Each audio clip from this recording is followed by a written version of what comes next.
तर त्या नामामध्ये बुडून जाणं. कारण संसार हा काय खोटा आहे. कारण लटिकाची आरती म्हटले आता अर्थ खोटा आहे.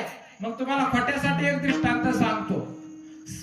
सासून जावायसाठी चांगली बासुंदी केली होती, पण तिला सर्दी होती, अशी पाण्यावानी सर्दी, अशी वर खाली जाप जाप होती. आणि खिडकीतनं बघत होत सासू आपली काय करत होते, असं बासुंदीला जाळ देऊन, आणि जाळाचा वापी तिचे काय व्हायची, एवढी पाण्यावानी झाली होती, खाली यायची ती त्या टायमिंगला शेणात वाढायची एकदम सुरसुर.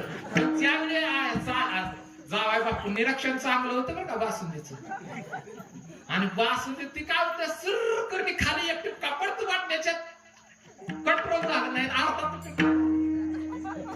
आता जावाय बापूला किती करोड रुपये दिल्यानंतर खायला, हा